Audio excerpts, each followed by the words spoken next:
வணக்கம். குற்றம் குற்றமே நிகழ்ச்சியை வழங்குவதற்காக ஹேமா ராகேஷ்.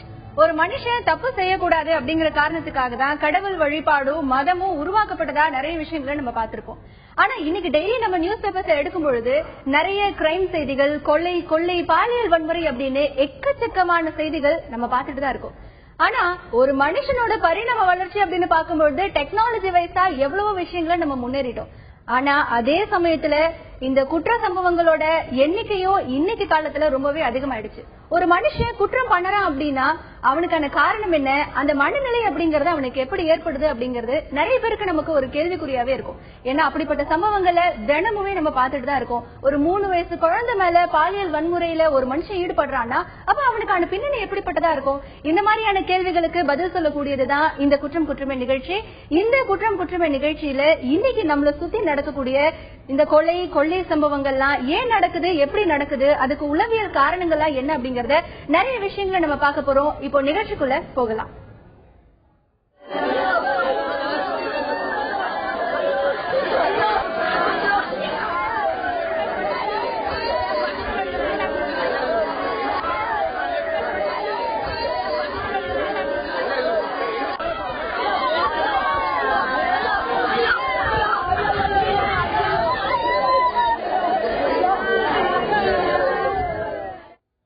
இப்போ இந்த காட்சியை பார்த்த எல்லாருக்குமே ஒரு மிகப்பெரிய ஒரு பதற்றம் இருக்கும். நெஞ்சியே பதற வச்ச இந்த கொலை சம்பவத்திற்கான பின்னணி காரணம் என்னவா இருக்கும்? இந்த குற்றம் நிகழ்ச்சியோட இறுதியில நம்ம பார்க்கலாம். இப்ப குற்ற செய்திகளை பார்க்கலாம். சென்னை அருகே பள்ளியில் மாணவி பாலியல் பலாத்காரம் செய்து கொலை செய்யப்பட்டதாக தகவல்கள் வெளியாகி உள்ளன. ஆங்காங்கே பள்ளி மாணவிகள் பாலியல் பலாத்காரம் செய்யப்படும் சம்பவங்கள் நாடு முழுவதும் பெரும் அதிர்ச்சியை ஏற்படுத்தி இருக்கிறது. தமிழகத்தோட தலைநகரான சென்னையில் மாணவி பாலியல் பலாத்காரம் செய்து கொல்லப்பட்டதாக வெளியான தகவல் அடிப்படையில் பல்லாவரம் பகுதியில் இருக்கக்கூடிய தனியார் பள்ளி மாணவியை கட்டிட வேலை பார்த்த வடமாநில தொழிலாளர் பாலியல் பலாத்காரம் செய்து கொன்றதாக கூறப்படுகிறது. இதனால் ஆத்திரமடைந்த பெற்றோர்கள் அந்த பள்ளியை முற்றுகையிட்டனர். உயிரிழந்த மாணவி குறித்த உண்மை நிலவரத்தை பள்ளி நிர்வாகமும் போலீசாரும் விளக்க வேண்டும் என அவர்கள் வலியுறுத்தி வருகிறார்கள். இதற்கு விளக்கம் அளித்துள்ள பள்ளி நிர்வாகம் இது போன்ற சம்பவமே நடக்கவில்லை என்று தெரிவித்துள்ளது. இந்த பள்ளியில சென்ற புதன் வியாழன் அன்னைக்கு ஒரு பெண் உண்டு, ஒரு பள்ளிக்கூட மாணவி பாலியல் செய்யப்பட்டு கொலை செய்யப்பட்டதா சொல்றாங்க. அந்த நேரத்துல உடனே காவல்துறை இதை வதந்தின்னு சொன்னாங்க. வதந்தின்னு சொன்ன காவல்துறை நாங்க கேட்டோம், இன்னும் விசாரிக்கிறதுக்கு முன்னாடியே வதந்தின்னு சொல்றீங்களா எப்படி? இங்க இவ்வளவு பெற்றோர்கள் இங்க கூடி இருக்கும் போது பண்ணும்போது வதந்தின்னு சொல்றது எப்படிங்கிறத நாங்க கேட்டோம். கேட்டதுக்கு பின்னால நானு ஒரு மாணவி யாராவது வந்து சொன்னா சொல்லுங்க, மாணவி யாராவது வந்து சொல்லுங்கன்னு சொல்லி நான் கேட்டுக்கிட்டேன். கேட்ட வகையில ஒரு மாணவி என்னோட வந்தாங்க. வந்து காவல்துறை அனுமதியோட நேரடியா உள்ள போனோம். உள்ள போய் நாங்க நேரடியா உள்ள போய் பார்த்தோம். உள்ள போய் பார்த்த வகையில அங்க ரத்தக்கரை இருக்கிறதா அந்த மாணவிக்கு ஸ்டார்ட்னா அந்த இடங்கள்ல ரத்தக்கரைகளையும் அந்த ரத்தக்கரை மாதிரி இருந்தது நாங்களும் அதை பார்த்தேன். நானும் பார்த்தேன். இங்க வந்து நாங்க என்ன நடந்துச்சுன்னு கேட்க வந்ததுக்கு அப்படிப்பட்ட சம்பவம் இங்க நடக்கவே இல்ல, இதுக்கு போலீஸ்காரங்களும் சாட்சி, போலீஸ்காரங்களும் அவங்க கூட சேர்ந்து சாட்சி கொடுக்குறாங்க. இந்த மாதிரி சம்பவம் இங்க நடக்கல. மக்கள் நாங்க எல்லாரும் சேர்ந்து கேட்டதுக்கு இந்த மாதிரி சம்பவம் இங்க நடக்கல, அந்த மாதிரி பொண்ணு இங்க படிக்கல அந்த மாதிரி சொல்றாங்க. இங்க படிச்ச பொண்ணு, அந்த பொண்ணுக்கு அம்மா அப்பா கிடையாது, அந்த பொண்ணு ஹாஸ்டல்ல தங்கிதான் படிச்சிருக்கு. அந்த பொண்ணுக்கு சித்திக்காரங்க மட்டும்தான். அந்த பொண்ணுக்கு சண்டை நடந்த சம்பவம் இந்த ஸ்கூல்ல இன்னும் 10 பிள்ளைங்களுக்கு நடக்காதுன்னு என்ன நிச்சயம்? இந்த பெற்றோர்களோட கோபம் நிச்சயமே ஒரு நல்ல விஷயம் அப்படின்னு தான் சொல்லணும். ஏன்னா அவங்களுடைய பாசக்கார பிள்ளைகளை பள்ளியில வந்து படிக்க அனுப்பும் பொழுது இந்த மாதிரியான ஒரு பிரச்சனை ஏற்படும் பொழுது எல்லா பெற்றோருக்குமே ஒரு கவலை இருக்கத்தான் செய்யும். ஆனா இன்னைக்கு இருக்கிற சூழ்நிலையில நம்ம பார்த்தோம்னா நிறைய இடங்கள்ல, அதாவது இப்ப நம்ம ஒரு 4 நாளைக்கு முன்னாடி கேள்விப்பட்டிருப்போம், விருதுநகர்ல ஒரு மிட்டாய் கொடுத்து அங்க இருக்கக்கூடிய 60 வயது பெரியவர் அந்த குழந்தைகளை பாலியல் வன்கொடுமை செஞ்சதா நிறைய செய்திகளை பார்த்திருக்கோம். பொள்ளாச்சியில விடுதியில இருந்த 2 பெண் குழந்தைகளை அங்க வந்து இளைஞர்கள் பாலியல் வன்முறையில அவங்கள தள்ளிட்டதா நிறைய செய்திகள் நம்ம பார்த்துட்டு இருக்கோம். இந்த மாதிரியான செய்திகள்லாம் பார்க்கும்பொழுது எல்லாருக்குமே ஒரு கவலை ஏற்படும். ஏன்னா இன்னைக்கு இருக்கிற நிலையில இந்த பாலியல் வன்கொடுமை அப்படிங்கிறது பெண்கள் மீது நிகழ்த்தப்படுற ஒரு மிகப்பெரிய குற்றச்சாட்டா பார்க்கப்படுது. தொடர்ந்து நம்ம அடுத்த செய்தி என்ன அப்படின்னு பார்த்தோம்னா, அதாவது இந்த சமுதாயத்துல 2 மனைவிகள் அப்படிங்கறதே நிச்சயமா ஒரு மாதிரியா பார்க்கக்கூடிய ஒரு விஷயம் தான். இதுல ஒருத்தர் என்ன பண்ணிருக்காருன்னா, அவரோட 2 மனைவிகளிடத்துல தகராறு ஏற்பட்டிருக்கு. இந்த குடும்ப பிரச்சனை காரணமா தாம் பெத்த பிள்ளைகளையே கிணற்றுல வீசி ஒரு கொலையே பண்ணிருக்காரு. ஆனா இந்த கொலை பண்ண அவர் இப்ப எங்க இருக்காரு யாருக்குமே தெரியல. இப்ப அதுக்கான செய்தியை பார்க்கலாம். விழுப்புரம் மாவட்டம் உளுந்தூர்பேட்டை அருகே உள்ள சோமாசிப்பாளையம் கிழக்கு மருதூர் கிராமத்தைச் சேர்ந்தவர் ஏர்வாயன். இவருக்கு சித்ரா, முருவாயி என்ற 2 மனைவிகள் உள்ளனர். முதல் மனைவி சித்ராவுக்கு பிரியா, வீரமுத்து என்ற 2 குழந்தைகளும், இரண்டாவது மனைவி முருவாய்க்கு வீரமணி, விஸ்வா என்ற 2 குழந்தைகள் உள்ளனர். முதல் மனைவியுடன் ஏற்பட்ட குடும்ப தகராறு காரணமாக குழந்தைகள் பிரியா, வீரமுத்து ஆகியோருடன் இரண்டாவது மனைவி முருவாயி வீட்டில் ஏர்வாயன் தங்கி வந்ததாக தெரிகிறது. இந்த நிலையில் இரண்டாவது மனைவி முருவாயியுடனும் ஏர்வாயனுக்கும் தகராறு ஏற்பட்டதாக கூறப்படுகிறது. இதன் காரணமாக தனது குழந்தைகள் பிரியா, வீரமுத்து, வீரமணி ஆகியோரை கடந்த வாரம் புதன்கிழமை இரவு விவசாயி கிணற்றில் ஏர்வாயன் வீசியுள்ளார். இதில் வீரமுத்து மட்டும் கிணற்றில் இருந்த மோட்டார் வயரை பிடித்து தொங்கிக் கொண்டு உயிருக்கு போராடிக் கொண்டிருந்தான். அடுத்த நாள் காலை அவனது குரல் கேட்டு அக்கம் பக்கத்தினர் ஓடி வந்து பார்த்தனர். அவர்கள் கொடுத்த தகவலின் பேரில் சம்பவ இடத்திற்கு வந்த தீயணைப்புத் துறையினர் வீரமுத்துவை உயிருடன் மீட்டனர். சிறுவர்கள் பிரியா, வீரமணி ஆகியோர் சடலமாக மீட்கப்பட்டனர். எனக்கு முதல் மனைவி கல்யாணம் பண்ணி அவர் 2வதா பண்ணாவடி எங்களுடைய கிராமத்தில் வந்து திருமணம் செய்து குடும்ப வசதி வந்துருந்தாங்க. அந்த நிலையில அங்க முதல் மனைவியிடம் தகராறு செய்து கொண்டு அந்த 2 குழந்தை தூக்கிட்டு கொல்லாவடிக்கு வந்திருக்காரு. தந்தி இங்க இருந்த போது நைட்டு நடந்த முருவாயும் அந்த 2வது மனைவி முருவாயும் தகராறு காரணத்தால முதல் மனைவியோட குழந்தை ஒன்று வீரமுத்தியும் வீரமணி மற்றும் பிரியா என்ற குழந்தை 3 நைட்டு தூக்கிட்டு வந்து 2 குழந்தை கணத்தை வீசிட்டு அதுல வந்து ஒரு குழந்தை வந்து வீரமுத்து வந்து மேல உயர பிடிச்சி கணத்து உயர பிடிச்சி தப்பிச்சான். வீரமணி வந்து கணத்துக்குள்ள போனதால தப்பிக்க முடியல. சின்ன குழந்தை உயிர் இழந்தான். மறுநாள் காலையில வந்து வாக்கிங் ஒரு வயசானவர் வந்து பார்க்கும்போது குழந்தை ஏதாவது சத்தம் கேட்டு ஊழியர் அவனை தூக்கிட்டு போய் ஜிஹெச்ல வந்து அட்மிட் பண்ணிருக்காங்க. குடும்ப தகராறில் பெற்ற குழந்தைகளை கிணற்றில் வீசிக்கொண்ட ஏர்வாயன் தொடர்ந்து தலைமறைவாக உள்ளார். தலைமறைவாக உள்ள ஏர்வாயனை போலீசார் தேடி வருகின்றனர். ஒருவேளை மனமுடைந்து ஏர்வாயனும் தற்கொலை செய்து கொண்டாரா என்ற கோணத்தில் போலீசார் விசாரணை மேற்கொண்டு வருகின்றனர். ஒரு அப்பான்னா அவருடைய குழந்தைகள் மேல பாசம் காமிக்கிறது தான் நம்ம எல்லாருமே பார்த்திருக்கோம். ஆனா ஒரு இந்த 2 மனைவிகளிடத்துல தகராறு ஏற்பட்டுருச்சு அப்படிங்கிற காரணத்துக்காக தான் பெத்த பிள்ளைகளையே கிணத்துல தள்ளி கொல்ல செஞ்சுட்டாரு அப்படின்னா அவர் எப்படிப்பட்ட ஆளா இருப்பாரு? அப்போ இதுக்கெல்லாம் என்ன காரணம்? தனக்குன்னு ஒரு வாழ்க்கை, இந்த வாழ்க்கையை இப்படிதான் வாழணும் அப்படிங்கிற ஒரு கட்டுப்பாடு. ஆனா அந்த கட்டுப்பாட்டுல இன்னைக்கு யாருமே இல்ல.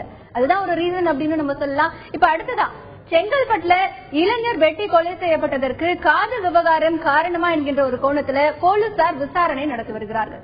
செங்கல்பட்டை அடுத்த ஆத்தூரை சேர்ந்தவர் மணிகண்டன். கூலி வேலை செய்து வரும் மணிகண்டன் அவரது மாமன் மகளை காதலித்து வந்ததாக கூறப்படுகிறது. அதே பகுதியைச் சேர்ந்த விஜய் என்பவரும் மணிகண்டனின் மாமன் மகளை காதலித்து வந்ததாக தெரிகிறது. இதனால் இருவருக்கும் இடையே தகராறு ஏற்பட்ட நிலையில நேற்று அரிசி ஆலைக்கு நண்பர்களுடன் சென்று கொண்டிருந்த மணிகண்டனை 5 பேர் கொண்ட கும்பல் சரமாரியாக வெட்டியது. இதில் ரத்த வெள்ளத்தில் உயிருக்கு போராடி கொண்டிருந்த மணிகண்டனை அவரது நண்பர்கள் மருத்துவமனைக்கு கொண்டு சென்றனர். ஆனால் சிகிச்சை பலனின்றி அவர் உயிரிழக்க மணிகண்டனின் இந்த கொலைக்கு காதல் விவகாரம் காரணமா என்ற கோணத்தில் போலீசார் விசாரணையை முடுக்கிவிட்டுள்ளனர். கடலில் குளித்துக் கொண்டிருந்த வெளிநாட்டு சுற்றுலா பயணியை பாலியல் பலாத்காரம் செய்ய முயன்ற 3 பேர் கைது செய்யப்பட்டிருக்காங்க. அமெரிக்காவைச் சேர்ந்த லாரா டேவிஸ், பிரான்சைச் சேர்ந்த சார்ஜ் மெய்னி ஆகியோர் ராமேஸ்வரத்திற்கு சுற்றுலா வந்திருக்கிறார்கள். பல்வேறு இடங்களை சுற்றி பார்த்துவிட்டு தங்கச்சிமடம் அருகே இருக்கக்கூடிய தண்ணீர் ஊற்று கடற்கரைக்கு நேற்று 2 பேரும் சென்றிருக்கிறார்கள். லாரா டேவிஸ் கடலில் குளித்துக் கொண்டிருந்த போது தங்கச்சி மடத்தைச் சேர்ந்த யாகப்பா, ஆக்னஸ், லியோன் ஆகிய 3 பேரும் லாரா டேவிஸை பாலியல் பலாத்காரம் செய்ய முயற்சித்திருக்கிறார்கள். இதை தடுத்து சென்ற வெளிநாட்டு சுற்றுலா பயணிகளை அவர்கள் தாக்கியதாகவும் கூறப்படுகிறது. அங்கிருந்து தப்பி ஓடி வந்த வெளிநாட்டு சுற்றுலா பயணிகள் தங்கச்சி மடம் போலீசாரிடம் தகவல் கொடுத்ததின் பேரில் வெளிநாட்டு சுற்றுலா பயணியை பாலியல் பலாத்காரம் செய்ய முயன்ற 3 பேர் கைது செய்யப்பட்டிருக்கிறார்கள். இந்த விஷயத்துல நம்ம ஒரே ஒரு விஷயத்தை நம்ம உற்று பார்த்தே ஆகணும். இன்னைக்கு நம்ம நாட்டுல வரக்கூடிய வெளிநாட்டு சுற்றுலா பயணிகள் எதுக்காக வராங்க அப்படின்னு பார்த்தா, நம்ம நாடு கலாச்சாரத்திலயும் பாரம்பரியத்திலயும் மிக உயர்ந்த நாடு அப்படிங்கிற ஒரு எண்ணம் எல்லா வெளிநாட்டு மக்களிடத்திலும் இருக்கு. ஆனா விருந்தோம்பலுக்கு பெயர் போன நம்ம தமிழ்நாட்டுல இந்த மாதிரியான சம்பவங்கள் எல்லாம் பார்க்கும்பொழுது மனசுக்கு ரொம்ப கஷ்டமா தான் இருக்கு. காரணம் என்ன அப்படின்னா, அவங்க வெளிநாட்டுல இருந்து நம்மள நம்பி நம்ம நாட்டுக்கு வராங்க. ஆனா அந்த நம்பிக்கையை சிதைச்சு இது போன்ற சம்பவங்கள்ல ஒரு சிலர் ஈடுபடுறதுனால நிச்சயமா அவங்க திரும்பி அவங்களுடைய நாட்டுக்கு போகும்போது நம்ம நாட்டை பத்தி ஒரு கேவலமான ஒரு எண்ணம் தான் அவங்க மனசுல இருக்கும். இதை அவங்க ஒரு 10 பேர்கிட்ட சொல்லும் பொழுது நம்ம நாட்டோட பேர் கெடும் அப்படிங்கறதுல எந்த சந்தேகமும் இல்லை. ஆனா இதை யோசிக்கிறது யாரு? ஒரு குற்ற செயல ஈடுபட போறோம் அப்படின்னா வெளிநாட்டுக்காரங்க அவங்களை எப்படி நம்ம பாத்துக்கணும் அப்படிங்கிற எண்ணத்தை யாருமே நம்ம நினைக்கிறதுல, குற்றவாளிகளும் நினைக்கிறதுல. இதுவரைக்கும் நம்ம கொலை, பாலியல் பலாத்கார செய்திகள் எல்லாத்தையுமே பார்த்தோம். இனி கொள்ளை செய்திகளை பார்க்கலாம். அடுத்ததா சுவாமி தரிசனம் செய்ய வந்த தொழிலதிபர்கிட்ட 3.5 லட்சம் மதிப்பிலான நகை, பணம் நூதன முறையில கொள்ளையடிக்கப்பட்ட சம்பவம் பக்தர்கள் மத்தியில ஒரு மிகப்பெரிய பீதியை ஏற்படுத்தியிருக்கு. ஈரோடு கொல்லம்பாளையம் கவுசிங் ரோட்டை சேர்ந்த தொழிலதிபர் சுரேஷ் பாபு, மனைவி பிரியா மற்றும் உறவினர்கள் அன்னம்மாள், பூங்கொடி ஆகியோருடன் ராமேஸ்வரம் ராமநாத சுவாமி கோவிலுக்கு சுவாமி தரிசனத்துக்காக வந்திருக்காரு. இவங்க அக்னி தீர்த்த கரையில குளிச்சுட்டு இருக்கும் போது நகை, பணம் இருந்த பைய பூங்கொடி வச்சிருக்காங்க. அப்போது அங்க வந்து சிலர் பூங்கொடி கிட்ட ஒரு ரூபாய் நோட்டை கீழே போட்டு அவரோட கவனத்தை திசை திருப்பி முயற்சிச்சிருக்காங்க. அல்ல நகை, பணம் வைத்திருந்த பையை வாங்கிட்டு போயிருக்காங்க. இதனை அடுத்து இது குறித்து போலீசாரிடம் தகவல் தெரிவிக்கப்பட்டிருக்கு. இருப்பினும் அக்னி தீர்த்த கரையில பொருத்தப்பட்டிருந்த கண்காணிப்பு கேமரா செயல்படாததுனால திருடர்களை அடையாளம் காண முடியாம போலீசார் திணறிட்டே வராங்க. அடுத்ததா இன்னைக்கு நம்ம பார்க்கக்கூடிய செய்திகள்ல நிறைய விஷயம், எல்லாருமே சொல்லக்கூடிய ஒரு விஷயம் என்ன அப்படின்னு பார்த்தா, பள்ளி மாணவிகள் கிட்ட பாலியல் பலாத்காரம் ஈடுபடுபவர்களுடைய மனநிலை எப்படி இருக்கு அப்படிங்கறதுதான். அப்போ அந்த பாலியல் பலாத்கார சம்பவத்திற்கு ஆளாகும் மாணவிகள் எப்படிப்பட்டவர்களா இருப்பாங்க, அவங்களுடைய மனநிலை எப்படி இருக்கும் அப்படிங்கறத பத்தி நிறைய கருத்துக்களை முன்வைக்கிறாங்க உளவியல் நிபுணர் அபிலாஷா. அவங்க என்ன சொல்றாங்க அப்படிங்கறத கேட்கலாம்.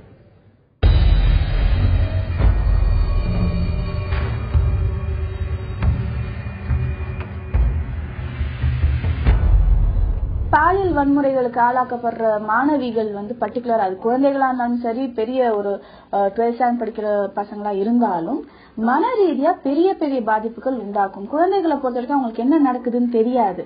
ஆனா ஏதோ ஒரு பயமுறுத்தலான சம்பவம் அவங்களுக்கு தெரியும். சோ தூக்கத்துல வந்து டிஸ்டர்பன்சஸ் இருக்கலாம், இல்ல ஃபியூச்சர்ல வந்து அதை நினைச்சு அவங்களுக்கு திகில் இருக்கலாம். டீனேஜ் பசங்களை பொறுத்த வரைக்கும் அவங்களுக்கு என்ன நடக்குதுன்னு தெரியும். சோ அவமானப்பட்டதா அவங்க ஃபீல் பண்ணுவாங்க. தன்னுடைய உடம்பு மேல அவங்களுக்கு இல்லாத உரிமை இன்னொருத்தவங்க எடுத்திருக்காங்கன்றப்ப அதுவும் அவங்களுடைய சுய கௌரவத்தை குறைக்கிறதுக்கு நிறைய வாய்ப்பு இருக்கு. அவங்களுக்கும் மன ரீதியா நிறைய பாதிப்புகள், தூக்கம் இல்லாம போறது, யாரை பார்த்தாலும் பயம், அவநம்பிக்கை உலகத்து மேல வர்றதுக்கும் வாய்ப்புகள் இருக்கு. பாலியல் வன்முறையில பாதிக்கப்பட்ட மாணவர்களுடைய பெற்றோர்கள் வந்து உண்மையிலேயே ரொம்ப பாவம். ஏன்னா ரொம்ப நம்பி காசு கட்டி பள்ளிக்கு அனுப்புறாங்க. அவங்க நிம்மதியா இருக்காங்கன்ற அந்த எண்ணத்தோட தான் இவங்களும் இங்க நிம்மதியா வேலை செஞ்சிட்டு இருப்பாங்க. அப்படிப்பட்ட சூழல்ல தன்னுடைய குழந்தை வந்து தான் அனுப்பிச்ச இடத்துலயே பாதிக்கப்பட்டிருக்கு, அதுவும் பாலியல் ரீதியா அப்படின்றது ஒவ்வொரு பெற்றோருக்கும் பெரிய அடியா இருக்கும்.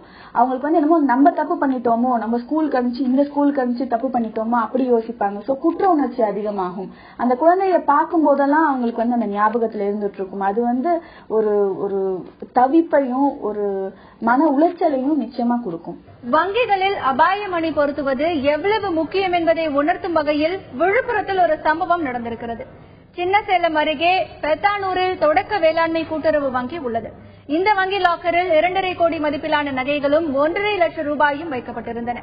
நேற்று முன்தினம் இரவு வங்கி கட்டிடத்தின் கூரையை பிரித்து உள்ளே இறங்கிய கொள்ளையர்கள் அலாரத்தின் ஒயரை துண்டித்துவிட்டு லாக்கரை உடைக்க முயற்சி செய்துள்ளனர். அப்போது அபாயமணி ஒலித்ததால் கொள்ளையர்கள் தப்பித்து ஓடி உள்ளனர். அந்த வழியாக வந்தவர்கள் வங்கி உள்ளே அலாரம் சத்தம் கேட்பதாக தகவல் கொடுத்துள்ளனர். சம்பவ இடத்திற்கு வந்த சின்னசேலம் போலீசார் விசாரணை மேற்கொண்டனர். இதே வங்கியில் இதற்கு முன்பு ஒருமுறை கொள்ளை முயற்சி நடந்துள்ளது.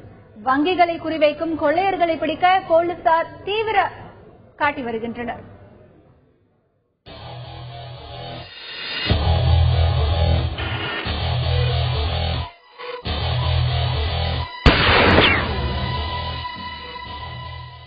நம்ம நாட்டுல இருக்கக்கூடிய நிறைய பிரச்சனைகள்ல முக்கியமான பிரச்சனை என்ன அப்படின்னா கள்ள நோட்டுகளை அச்சடிச்சு புழக்கத்துல விடுறதுதான். இதே போல கன்னியாகுமரியில கள்ள நோட்டுகளை அச்சடிச்சு புழக்கத்துல விட்ட கும்பல போலீசார் அதிரடியா கைது பண்ணிருக்காங்க. அவங்கள எப்படி போலீசார் பிடிச்சாங்க அப்படிங்கறத இன்னைக்கு காக்கி சட்டை பகுதியில காவலர்கள் கொடுக்கிற தகவலை தெரிஞ்சுக்கலாம். லாஸ்ட் வீக் ஒரு இன்ஃபர்மேஷன், அந்த தங்கராஜுங்கிறவர் வந்து கள்ள நோட்டை வந்து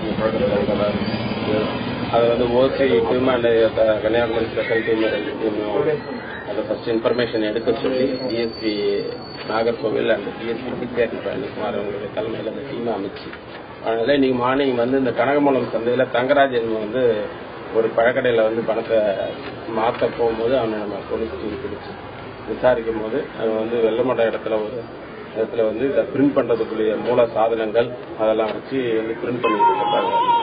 500 ரூபாயும் 100 ரூபாய் நோட்டுக்கும் அரெஸ்ட் பண்ணிருக்கோம். அவனோட வந்து முத்துசாபின்னு இன்னொரு அவனுடைய உதவிக்கு அரெஸ்ட் பண்ணிருக்கோம். ஆமா, கம்ப்யூட்டர், அந்த பிரிண்டர், அந்த இங்க், அதுக்கு யூஸ் பண்ணக்கூடிய இங்கு, பேப்பர், அந்த நோட் அடிக்கக்கூடிய பேப்பர் அத்தனையுமே வந்து நம்ம சீஸ் பண்ணிருக்கோம். இவங்களுக்கு பக்கத்து ஸ்டேட்லோட ஏதாவது லிங்க் இருக்கா சார்? இவங்களுக்கு வந்து ஏற்கனவே பல வழக்குகள் இருக்குது. இவனுக்கு ஆல்ரெடி ஒரு 13 வழக்குகள் இருக்குது. தங்கராஜுக்கு கேரளாவிலையும் கேஸ் இருக்குது. நம்ம தமிழ்நாட்டில் எல்லாம் மதுரை, திருநெல்வேலி, கன்னியாகுமரி எல்லா இடத்துக்குமே வழக்கு. ஆமா, பிரிண்ட் பண்ணாத நோட்டுகளும் இருந்துச்சு, பிரிண்ட் பண்ண நோட்டுகளும் இருந்தது. 1000 ரூபாய் நோட்டு அடிக்கிறதுக்கு இப்பதான் வந்து அந்த பிரிண்ட் ரெடி பண்ணிருக்காரு. அது இன்னும் அடிக்க ஆரம்பிக்கல. அந்த பிரிண்ட் அதிக கண்டுபிடிச்சு அந்த காந்தியை வந்து இவங்களே பிரிண்ட் பண்றாங்க. சிவகாசியில பேப்பரை வாங்கிட்டு வந்து இவங்களே வந்து அந்த காந்தியை போட்ட பிரிண்ட வந்து இவங்களே. கணவன் மனைவிக்குள்ள சண்டை வர்றது அப்படிங்கறது சகஜமான ஒரு விஷயம் தான். ஆனா மனைவி மேல அவங்களுடைய நடத்தை மேல சந்தேகம் அடைஞ்ச கணவன் ஒரு விஷயத்த பண்ணிருக்காரு. பொதுவா அடிப்பாங்க இல்ல திட்டுவாங்க. ஆனா இவர் என்ன பண்ணிருக்காரு, குரல் வலியை கடிச்சு கொலை பண்ணிருக்காரு. எப்படி இந்த மாதிரியான சம்பவங்கள் எல்லாம் நடக்குது, இந்த செய்தி தொகுப்புல பார்க்கலாம். அரியலூர் மாவட்டம் செந்தூரை அருகே சிறுகடம்பூர் கிராமத்தைச் சேர்ந்தவர் கலிய பெருமாள். இவரது மகள் கவிதாவிற்கும் பாக்கியராஜ் என்பவருக்கும் 5 ஆண்டுகளுக்கு முன்பு திருமணம் நடந்துள்ளது. இவர்களுக்கு 2 மகன்கள் உள்ளனர். மனைவியின் நடத்தையில் சந்தேகமடைந்த பாக்கியராஜ் கவிதாவிடம் அடிக்கடி சண்டை போட்டு வந்துள்ளார். சில மாதங்களுக்கு முன்பு பாக்கியராஜ் தனது வீட்டின் அருகே வசிக்கும் ஒரு இளைஞருடன் கவிதாவிற்கு தொடர்பு இருப்பதாக கூறி அந்த இளைஞரை கடித்து கொலை செய்ய முயன்றுள்ளார். அதை பார்த்தவர்கள் பாக்கியராஜை பிடித்து போலீசாரிடம் ஒப்படைத்துள்ளனர். கணவரின் இது போன்ற நடவடிக்கையால் அவரை பிரிந்து தனது பெற்றோருடன் கவிதா வசித்து வந்தார். இந்த நிலையில் ஜாமீனில் வெளியே வந்த பாக்கியராஜ் கவிதாவின் சொந்த ஊரான சிறுகடம்பூர் கிராமத்திற்கு சென்றுள்ளார். கடந்த 27ஆம் தேதி அதிகாலை வெளியே வந்த கவிதாவை பின்தொடர்ந்து சென்ற பாக்கியராஜ் திடீரென அவர் மீது பாய்ந்து குரல் வளை, கன்னம், கழுத்தில் கடித்து குதறினார். பின்பு மறைத்து வைத்திருந்த கயிற்றால் கவிதாவின் கழுத்தை இறுக்கி பாக்கியராஜ் கொலை செய்தார். பாக்கியராஜுக்கு கவிதாவுக்கும் 2004 கல்யாணம் ஆச்சு. 2004க்கு அப்புறம் ஒரு 2 வருஷத்துக்கு முன்னாடி, இப்ப 2 வருஷத்துக்கு முன்னாடி சந்தேகப்பட்டு பக்கத்து வீட்டுக்காரனை கடிச்சு விட்டு ஜெயிலுக்கு போயிட்டு வந்தோம். அந்த ஜெயிலையும் கிடந்திருக்கான். அதுக்கப்புறம் சந்தேகப்பட்டு மனநோய், அதாவது ஒரு கிறுக்கம் போல பண்ணிட்டு டெய்லியும் ஊட்டி பிடிக்கிறது போறது, கொண்டுட்டா இன்னொரு பொண்ணு கல்யாணம் பண்ணலாம் அப்படி இப்படின்னு சொல்லிட்டு நைட்டு 2 மணி வாக்குல இந்த சம்பவம் பண்ணிட்டு கொலை பண்ணிட்டு போயிட்டான் கவிதாவை. எல்லாம் இழுத்துட்டு வர்றான்னு சொல்லி அங்க பணம் கிடக்குதுன்னு ஓடி பார்த்தா எல்லாம் தொண்டையில மூஞ்ச வயிற்றுல எல்லாத்தையும் கடிச்சு பதறிவிட்டு ஓடிவிட்டான். 2 வீலர் எடுத்துட்டு தப்பிச்சு ஓடிட்டான். கொடூரமா கொலை பண்ணிட்டு ஓடிட்டான். தாவாங்கட்டையில கட்டையால் அடிச்சிடறான். கட்டையால் அடிச்சு நாக்க வெளில இழுத்துறான். மூச்சு இல்லாம அடிச்சு இந்த பக்கமே வீட்டுக்கு முன்னாடியே அடிச்சு கொளுத்தி கிரிக்கெட் போட்டுறான் உள்ளில. அங்கிருந்து தப்பிய பாக்கியராஜ் அருகில் இருந்த முந்திரி காட்டிற்குள் ஓடி ஒளிந்து கொண்டார். மனைவியை கொலை செய்துவிட்டு கேரள மாநிலம் பாலக்காட்டில் தலைமறைவாக இருந்த பாக்கியராஜை போலீசார் சமீபத்தில் கைது செய்தனர். அடுத்ததா நம்ம பார்க்க போற பகுதி ரத்த சரித்திரம் பகுதி. கூசு முனுசாமி வீரப்ப கவுண்டர், இந்த பேர் எங்கேயாச்சும் உங்களுக்கு கேள்விப்பட்ட மாதிரி இருக்கா? ஆனா இது நிறைய பேருக்கு தெரியாது. வீரப்பன் அப்படின்னு சொன்னா இப்ப எல்லாருக்குமே தெரியும். 30 வருஷமா ஒரு பகுதியை தன்னுடைய கட்டுப்பாட்டுக்குள்ள வச்சு கர்நாடக மற்றும் தமிழக போலீசாருக்கு சிம்ம சொப்பனமா இவர் இருந்திருக்காரு. இவருடைய மரணத்துல கூட இன்னும் நிறைய சந்தேகங்கள் இருக்கு. இதை பற்றி பல சர்ச்சைகளும் போயிட்டு தான் இருக்கு. இப்போ இவரை பத்தி இன்னைக்கு ரத்த சரித்திரத்துல பார்க்கலாம்.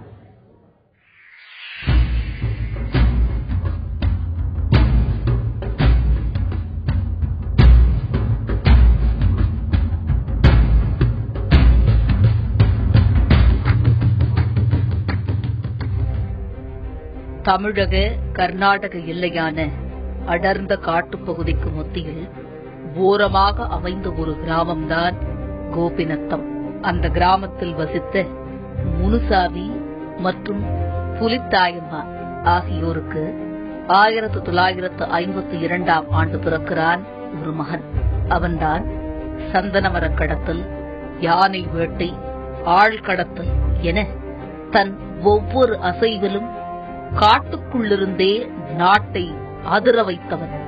சின்னஞ்சிறு ஆழ்படை வைத்துக் கொண்டு வனத்துறை அதிகாரியிலிருந்து நாட்டின் பல பிரபலங்கள் வரை கனக்கச்சிதமாக கடத்தி கொண்டு போய் காட்டுக்குள் வைத்து 2 அரசுகளையே மிரட்டி வனத்திற்குள் தனி ராஜாங்கம் நடத்தி வந்தவன் சந்தன கடத்தல் வீரப்பன். மாடு மேய்த்துக் கொண்டிருந்த ஒரு சிறுவன் காலப்போக்கில் பயங்கரமானவனாக மாறுவதற்கு அடிகோலியது சால்வை கவுண்டருடன் வீரப்பனுக்கு இருந்த நட்புதான். மாடுகளை மேய்ப்பதை விட கடத்தல் தொழில் நடத்துவது மிகவும் சிரமமானது என்பது வீரப்பனுக்கு தெரியாமல் இருந்திருக்க வாய்ப்பில்லை. சட்டப்படி சந்தன மரங்கள் முழுக்க அரசுக்கே சொந்தம். யார் வீட்டில் சந்தன மரம் வளர்ந்தாலும் அதை வெட்டினால் அரசுக்கே சொந்தம். இதனால் சந்தன மரத்தை தனியார் யாரும் வளர்ப்பதில்லை. சால்வை கவுண்டரோடு இணைந்து வீரப்பன் சந்தன மரங்களை வெட்டி கடத்தல் தொழில் செய்து வந்தான். அத்தோடு யானைகளை கொன்று அதன் தந்தங்களை திருடி விற்று வந்தான். இந்த தொழிலில் நல்ல லாபம் வர தனக்கென்று ஒரு கூட்டத்தை அமைத்துக் கொண்டு காட்டிற்குள் ஒரு ராஜாங்கத்தையே உருவாக்கிவிட்டான் வீரப்பன். வீரப்பன் செய்தது என்னவோ காட்டில் இயற்கையாக கிடைக்கும் மரத்தை வெட்டியது. அது சட்டப்படி குற்றம் என்றானதால் அவன் குற்றவாளியானான்.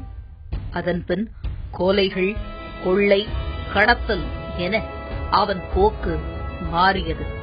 இப்படியாக பல சட்டவிரோத செயல்களை செய்து வந்த வீரப்பனை பிடிக்க வனத்துறை அதிகாரிகள் முயன்றபோது அவன் ஒவ்வொருவராக கொலை செய்தான். இப்படித்தான் அவனுடைய கொலை படலம் ஆரம்பமாகியது. யானை தந்தம், சந்தனமர கடத்தல் தொழிலில் அதிக அளவு பணம் சம்பாதித்து வந்த வீரப்பனின் அடுத்த முக்கியமான குற்றச் செயல்தான் ஆட்கடத்தல் மற்றும் மிரட்டல், பிணைத்தொகை. இவை இந்த தொழிலில் முக்கியமாக கடத்தப்பட்டவர்கள் பலரும் கல்குவாரி தொழிலதிபர்கள். ஒருவரை கடத்தினான் என்றால் ஒரு கேசட் மட்டும் கடத்தப்பட்டவரின் உறவினருக்கு வரும். அந்த கேசட்டில் அவர் என்னென்ன செய்ய வேண்டும், அதை எப்படி செய்ய வேண்டும் என்று அனைத்தும் இருக்கும். அதன்படி செய்துவிட்டால் கடத்தப்பட்டவர் சிறு கீறல் கூட இல்லாமல் திரும்பி விடுவார். வீரப்பன் சொன்னதுபடி நடந்து கொள்ளாவிட்டால் கடத்தப்பட்டவரின் சடலம் கூட உறவினருக்கு கிடைக்காது. இப்படி பல கடத்தல்கள். இதில் முக்கியமான கடத்தல்தான் கன்னட சூப்பர் ஸ்டார் என்று வர்ணிக்கப்படும் கன்னட திரைப்பட நடிகர் ராஜ்குமாரின் கடத்தல். சத்தியமங்கலம் காட்டுப்பகுதியில் மறைந்து வாழ்ந்து வந்த சந்தன கடத்தல் வீரப்பனை 2004ஆம் ஆண்டு விஜயகுமார் தலைமையிலான தமிழ்நாடு சிறப்பு காவல் படையினர் சுட்டுக் கொன்றனர். இன்னைக்கு நிகழ்ச்சி இதோடு முடிவடைஞ்சிருச்சு. ஆனா குற்றங்கள் நாளைக்கு இன்னும் தொடரப்போது. நாளை மீண்டும் சந்திக்கலாம்.